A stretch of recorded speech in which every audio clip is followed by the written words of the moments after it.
E se eu te dissesse que existe um período de 18 anos na vida de Jesus, que permanece envolto em mistério, 18 anos completos, sobre os quais os evangelhos guardam um silêncio quase absoluto? Pense comigo. Conhecemos detalhes sobre seu nascimento milagroso em Belém. Sabemos da fuga para o Egito, quando era apenas um bebê. Temos o relato fascinante de quando aos 12 anos, ele surpreendeu os doutores da lei, no Templo de Jerusalém. E depois, Amvasi, um silêncio profundo que se estende até os seus 30 anos, quando ele emerge das águas do Rio Jordão, para iniciar seu ministério público. Mas o que aconteceu entre os 12 e os 30 anos? Como foi a juventude daquele que mudaria para sempre o curso da história humana?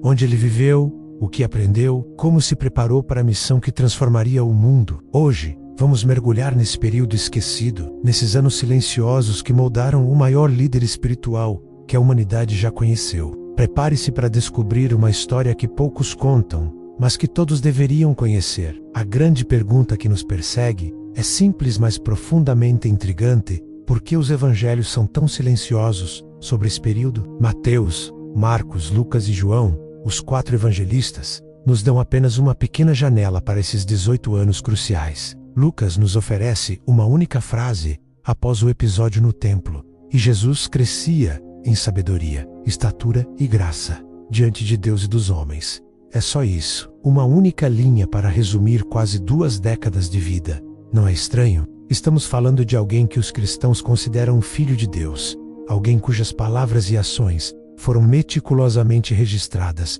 durante seus 3 anos de ministério público. Mas sobre sua juventude, sua formação, seus relacionamentos, seus desafios, temos praticamente nada. Esse silêncio não é acidental. Os evangelistas tinham suas razões para focar no ministério público de Jesus, mas isso não significa que esses anos tenham sido vazios ou sem importância. Pelo contrário, foram anos de preparação intensa, de aprendizado profundo, de crescimento interior que o prepararia para os desafios monumentais que estavam por vir. Para entendermos esses anos silenciosos, precisamos primeiro mergulhar no mundo em que Jesus vivia. Nazaré, sua cidade natal, era uma pequena vila na região da Galileia, no norte de Israel. Não era um lugar importante. Na verdade, era tão insignificante que quando Natanael ouviu falar que o Messias viria de lá, sua reação foi de ceticismo. Pode vir algo bom de Nazaré? A população estimada era de apenas 200 a 400 pessoas. Todos se conheciam. As casas eram simples,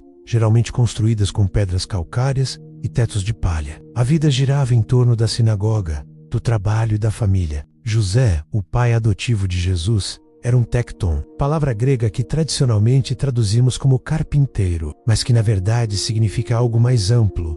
Um artesão, um construtor, que trabalhava tanto com madeira quanto com pedra. E naquela cultura, era natural e esperado que o filho seguisse os passos do pai. Jesus, portanto, não cresceu em palácios ou academias filosóficas. Ele cresceu com as mãos calejadas, respirando serragem, aprendendo a transformar matéria bruta em algo útil e belo. Imagine o jovem Jesus acordando antes do amanhecer, quando as primeiras luzes começam a pintar o céu da Galileia. Ele caminha até o poço da aldeia para buscar água, carregando o pesado jarro de cerâmica sobre os ombros. As ruas de terra batida ainda estão vazias, mas logo estarão repletas de vida. Na oficina de José, o dia começa cedo. O cheiro de madeira fresca mistura e sei, com o suor do trabalho honesto. Jesus aprende a escolher a madeira certa para cada projeto, a sentir a textura das fibras, a calcular medidas com precisão. Ele constrói arados para os fazendeiros, portas para as casas, mesas para as famílias. Cada peça carrega o cuidado de suas mãos. Mas a vida em Nazaré não era apenas trabalho. Havia o estudo diário da Torá na sinagoga, onde ele memorizava as escrituras hebraicas, aprendia os salmos, debatia com os rabinos locais. Havia as refeições em família, onde Maria preparava pão e compartilhavam histórias. Havia os festivais religiosos, as viagens anuais a Jerusalém para a Páscoa, os casamentos e celebrações comunitárias. Era uma vida simples, mas rica em significado e propósito. O que muitos não percebem é que esses anos silenciosos não foram anos vazios, mas anos de preparação invisível e essencial.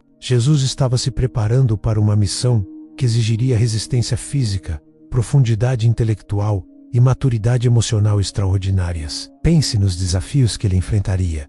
Longos dias caminhando sob o sol escaldante da Judéia, noites dormindo ao relento, multidões famintas por suas palavras, oposição feroz das autoridades religiosas, traição de amigos próximos e, finalmente, a cruz. Ninguém está pronto para tudo isso aos 12 anos. Era necessário tempo. Tempo para que seu corpo se fortalecesse com o trabalho manual. Tempo para que sua mente amadurecesse através do estudo profundo das Escrituras. Tempo para que seu coração se enchesse de compaixão observando as dificuldades do povo simples ao seu redor. Tempo para entender a natureza humana em toda a sua complexidade, suas fragilidades e suas grandezas. Jesus não surgiu do nada aos 30 anos como um super-herói pronto. Ele foi esculpido, moldado e refinado através de anos de experiência real, de desafios concretos, de relacionamentos verdadeiros. Essa verdade nos ensina algo poderoso. A preparação silenciosa é tão importante quanto a ação visível. Seus anos invisíveis prepararam seus anos de impacto. O mesmo vale para nós.